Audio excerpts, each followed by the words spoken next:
Hello everyone, আসসালামু আলাইকুম। আজকে আমি আপনাদের সাথে একটি দারুণ মজার বিরিয়ানি রেসিপি শেয়ার করব। তো প্রথমেই এখানে গরুর মাংসের মধ্যে কিছুটা রসুন থেতো করে দিয়ে দিব। তারপর এখানে ফ্রোজেন আদা পেস্ট, পেঁয়াজ কুচি, পরিমাণ মতো লবণ দিয়ে দিব।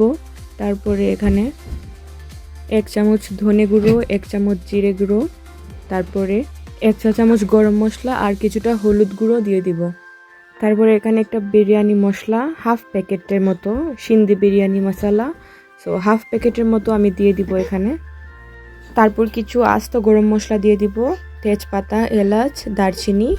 তারপরে কিছুটা টক দই দিয়ে দিব অ্যান্ড টমেটো কুচি দিয়ে কিছুটা পরিমাণ মতো তেল দিয়ে, এখানে আমি তেলটা কমই দিয়েছি কারণ আমি পেঁয়াজ দিয়ে আবার তেলের মধ্যে ফোড়ন দিব।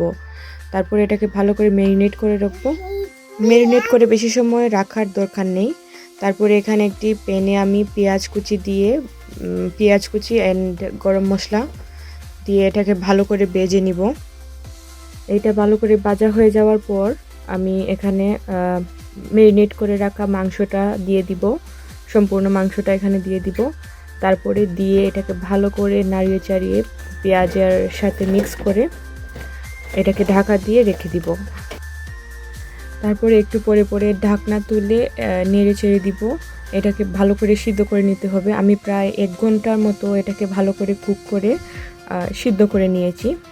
আমার ডেকটা ছোটো ছিল তাই আমি এটাকে বড় একটা পাতিলের মধ্যে ট্রান্সফার করে নিয়েছি।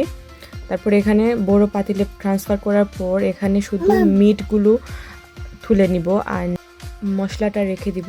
এই মশলার সাথে আমি চালটাকে ভিজিয়ে আমি 1 ঘন্টা রেখে দিয়েছিলাম। সো চালটাকে এখানে দিয়ে চালটাকে মশলার সাথে ভালো করে ভেজে নিব। এটাকে একদম ভালো করে ভাজা হয়ে গেলে আমি এটার মধ্যে পরিমাণ মতো পানি দিব। আমি এখানে 1.5 কাপ চাল নিয়েছিলাম। সো 1.5 কাপ চালের জন্য আমি এখানে 3 কাপ পরিমাণ মেপে পানি দিয়ে দিব। সো এখানে পানি দিয়ে ভালো করে পানির সাথে এটাকে মিক্স করে নিব। অ্যান্ড ভালো করে মিক্স করে হয়ে গেলে আমি এটাকে ঢাকনা দিয়ে রেখে দিব। তারপরে আবার ঢাকনা খুলে যখন পানিটা শুকিয়ে আসবে তখন আমি এটাকে আবার নেড়ে এটার মধ্যে যে মিটটা তুলে রেখেছিলাম ওই মিটটা দিয়ে আবার ভালো করে মিক্স করে নিব। ভালো করে মিটের সাথে চালগুলোকে মিক্স করতে হবে। তারপরে এখানে আমি লবণ দিতে ভুলে গিয়েছিলাম, তো আমি এখানে একটু লবণ অ্যাড করেছি। তারপর লবণ অ্যাড করে ভালো করে মিক্স করে আবার আমি এটার নিচে আরেকটা প্যান বসিয়ে এটাকে দমে দিব।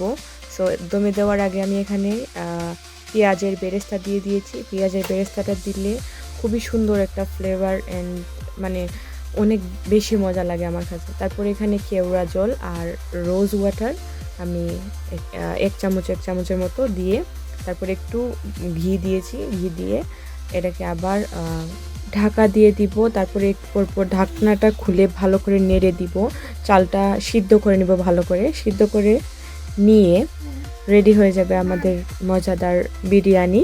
তো এই বিরিয়ানিটা আমার কাছে অনেক অনেক বেশি ভালো লাগে, অন্য প্যাকেটের মশলার থেকেও এইটা অনেক ভালো লাগে। সো আর আমি এখানে প্যাকেটের মশলা অনেকটা কমই ইউজ করেছি। আমি এখানে ঘরোয়া যে মশলাগুলো আছে, হাতের কাছে যে মশলাগুলো থাকে ওইগুলো দিয়েই আমি বানিয়েছি।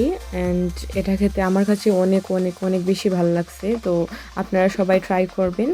সো কেমন লাগলো আমার এই মিনি ব্লগটা কমেন্ট করে জানাবেন। Thanks for watching, by.